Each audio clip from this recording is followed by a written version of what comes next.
राजस्थान के किस जिले में अढ़ाई दिन का झोपड़ा नामक इमारत स्थित है? ऑप्शन पहला है जयपुर, ऑप्शन दो बीकानेर और अजमेर और अपना ब्यावर। तो आंसर क्या होगा सर? अजमेर होगा। ठीक है, अब देखिए मैं बात कर लेता हूं किसकी, अढ़ाई दिन के झोपड़े की।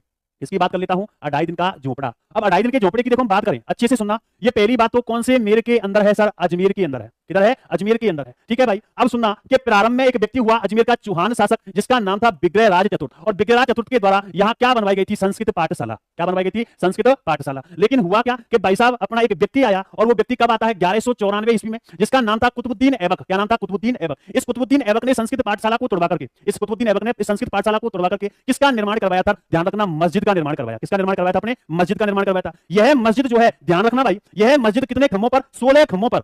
ठीक है, 16 खंभों पर बनवाई गई। ठीक है, और याद रखना महल नुमा है, इसलिए इसे 16 खंभों का महल भी कहते हैं। ठीक है, 16 खंभों का महल भी कहते हैं। किसको बताइए? अपने तो भाई साहब अढ़ाई दिन के झोपड़े को। ठीक है, अगर मैं बात करूं कि भाई साहब एक बात बताइए कि इसका जो बनाने वाला जो वास्तुकार वो कौन था? तो भाई साहब ठीक है, सॉरी अबू वक्र के द्वारा, ध्यान रखना, इसकी क्या की थी भाई साहब? वास्तुकार था किसका? अढ़ाई दिन के झोपड़े का। और सुनिए, और क्या बात हो सकती है भाई साहब? बात तो बहुत हो सकती है, और वो बात ये भी हो सकती है, इसे 16 खंभों का महल कहते हैं। बिल्कुल कहते हैं कि भाई साहब एक व्यक्ति थे पारसी ब्राउन।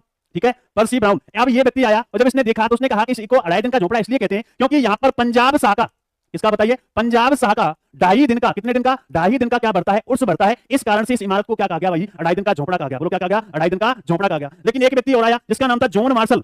क्या नाम था? John Marshall. और जॉन मार्शल ने कुछ अलग ही कह दिया। इसने कहा कि भाई इसका जो निर्माण है वो कितने दिन में हुआ है? अढ़ाई दिन में, मतलब ढाई दिन में निर्माण, ढाई दिन में क्या हुआ है? निर्माण हुआ है। इस कारण से इसे अढ़ाई दिन का झोपड़ा कहते हैं। और तो सुनो भाई, अब व्यक्ति आया एक जिसका नाम था कर्नल जेम्स टोड। क्या नाम था? Colonel James Tod. और इस कर्नल जेम्स टोड ने क्या कहा? इस कर्नल जेम्स टोड ने कहा कि यह राजस्थान की क्या? राजस्थान की सुरक्षित एवं प्राचीन इमारत है। राजस्थान की सुरक्षित एवं प्राचीन इमारत है। वो कौन सी है? अढ़ाई दिन का झोपड़ा है। ठीक है, अब याद रखना मस्जिद है तो याद रखना यह राजस्थान की प्रथम मस्जिद मानी जाती है। ठीक है, राजस्थान की प्रथम मस्जिद कौन सी? तो अढ़ाई दिन के झोपड़े के अंदर। और सुनिए भाई, अब क्या हुआ कि इस जो अढ़ाई दिन का झोपड़ा है, इस पर एक नाटक, कौन सा? हरिकेली नाटक। हरिकेली नाटक। और हरिकेली नाटक की रचना किसने की थी सर? विग्रहराज चतुर्थ ने की थी। किसने की थी बताइए? विग्रहराज चतुर्थ ने। और विग्रहराज चतुर्थ ने इसकी रचना किस भाषा में की थी? अपने संस्कृत भाषा के अंदर। किस भाषा के अंदर? संस्कृत भाषा के अंदर हरिकेली नाटक की रचना की। अब सुनना, इस हरिकेली नाटक में क्या है ऐसी बात? तो याद रखना, शिव व अर्जुन के मध्य, शिव व अर्जुन के मध्य, ठीक है, क्या युद्ध का वर्णन है? युद्ध का क्या है? वर्णन है। इस हरिकेली नाटक की जो बात है, जो लिखा है, वो किस किस पर लिखा हुआ है? तो याद रखना अढ़ाई दिन के झोपड़े पर उत्कीर्ण है। ठीक है, अढ़ाई दिन के झोपड़े पर उत्कीर्ण है। साथ में याद रखना एक व्यक्ति है जिनका नाम है राजा राम मोहन राय। क्या नाम है? राजा राम मोहन राय। इनकी समाधि कहां है सर? ब्रिस्टल इंग्लैंड के अंदर। कहां है? ब्रिस्टल इंग्लैंड के अंदर। तो हरिकेली नाटक पर जो उत्कीर्ण है